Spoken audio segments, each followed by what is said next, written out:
Virgo. Hey, what's up mga ka-Amethyst ko? Here's my annual reading for you for my Virgo Sun, Moon, and Rising, November 26. And currently doing this at exactly full moon of January. Speaking of full moon, ayan.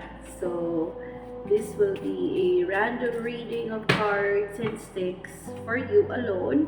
This will resonate anyone na nakatadhanang mapanood ito. Kung hindi man sa inyo nagre-resonate dahil magaganap pa lang sa hinaharap, para naman ito sa ibang mga tao, sa ibang kakilala ninyo na pwede nyo i-share, okay? So, True Diamond, let's talk about your collaboration, your partnership, the things that's very important to you with someone, with another person. So, ang buong tema ng 2026 for you is how you will be very clear with another person, committed relationship, business partnership, kung sino lang yung pinaka-importanting mga taong pipiliin mo makasama the whole year. Most of the time, majority ng oras, ang ilan sa inyo talagang ikakasal, mag-uumpisa ng mas seryoso pakikipagrelasyon or talagang makakahanap na ng partner. Speaking of. So, this will be, this will start actually na maging doubtful kayo. O, syempre sa umpisa, kung pag hindi nyo pa alam kung talagang matutupad o matutuloy, puno-puno ng doubts, puno-puno ng pag-aalinlangan. Ayan. Pero, it can lead to extreme happiness, you know. If it's something that you will definitely be very happy, mawawala din, magsasubside din yung pag-aalinlangan. So, the reason why may pag-aalinlangan, kasi most of you, Virgo, Sun, Moon, Rising, ay nakaranas na ng deception, betrayal, or possibly this last year, 2025, ay nagkaroon ng matinding yung sama ng loob o pag-aalinlangan sa sarili, insecurities, diba? Kaya niyan, ay bumukas ang ilaw ko.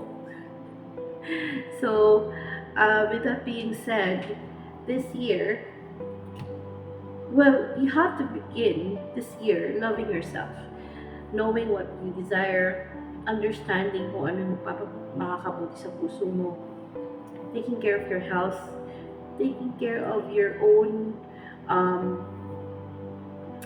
happiness, you know, more than anyone else. And guarantee you, mararamdaman mo na ang umpisa pa lang ng taong ito, Virgo, Sun, or Rising, is divinely guided. Okay? Your heart will lead you to your destiny and God's will. So, you just have to go with the flow, with the energy that you know is very, very powerful. Malalaman mo raw na talagang divinely guided ka kasi hindi ka hirap.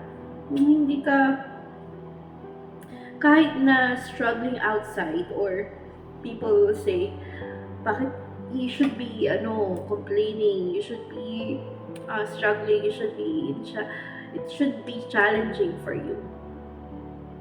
Pero bakit hindi, deep inside you, it will still make you feel very, very happy. It will still make you very, very fulfilling. You know, alam mo, i-guide ka ng Panginoon sa tamang panahon at oras at pakikipagrelasyon. Okay? So, your first quarter will be full of satisfaction or gratefulness. This first quarter, you should be grateful. Okay? Satisfied itong first 3 months. And second quarter, you will be very, very busy with the family, or you'll be like, most of you are going to be mothers, or most of you are going to be dealing with your mothers. Third quarter, 10 of Hearts, October pa lang, you will be very, very happy. By last quarter ng taon, you will start to feel the pressure, the fear, or your worries about the next coming years kung ano mangyayari. Kasi malamang may transformation or pagbabago sa taong ito. Okay?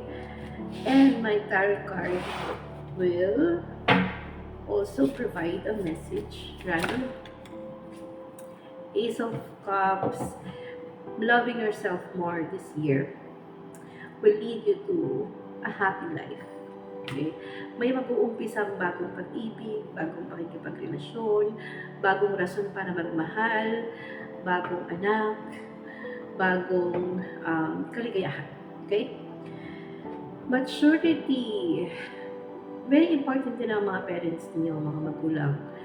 Knowing where you came from, biological or no matter what, basta naging magulang sa'yo.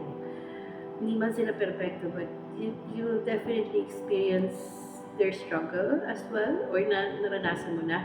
So, ma-appreciate mo sila lalo. Magiging importante ang kanilang mga payo sa'yo.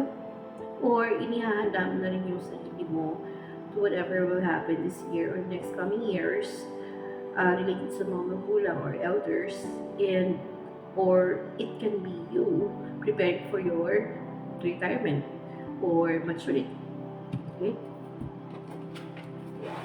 Ang message naman ng oracle card for you. First card. Crossing bridges. Yan, sabi, this time, it's time for your healing, connecting, mending, and releasing. So, there are moments na pag-reconcile ka or back off ka daw muna, hindi ka daw muna masyadong magiging sobra aggressive, nag-heal, hinihilo mo muna daw ang iyong sarili. While taking your time, you will also experience seeing people becoming very, very busy kasi year of the horse ngayon. Pero sabi dito, naumpisahan mo na mag-heal eh. Nag-start siya last year. So now this year, solitude in reverse, if you're going to be distracted with the business of life, sigurado na pakitid yung daanan mo, medyo pahirap daw ng pahirap. If pipiliin mong mataranta at magpadali ka kaya ng iba. Okay? So, you're divinely guided, so trust the process and trust God's, trust God's power over you. Posibleng maka-experience ka this year na kailangan mong bumalik sa pagiging humble or grounding. So, remember that. And you also need to find your sanctuary. Malamang malinaw na sa'yo kung anong grupo ng institution, ng religious group, ng church ang kabilang ka. Yun, para sa inyo, mga Virgo Sun, Moon, Rising. And last but not least, ito ang favorite item na aking tatay for you. And your intuition will lead you for you to be safe and to be very proud this year. Virgo Sun, Moon, Rising, you will be more beautiful, or you will experience beautiful things. Kahit na daw multiple times yan, or mag-multitask ka pa, love triangle lang. But it's definitely something that you will love, masaya, or you will feel love. Last but not the least, kung paano ka raw ni-raise, pinalaki sa isang place or isang lugar na punong-puno ng deception or trials or betrayal. Well, this year, as a son or daughter, sa isang lokal na lugar, kahit na mag-hesitate ka pa daw, hesitant ka, lasting. Guarantee you, whatever is going to happen this year will be for long life or long term.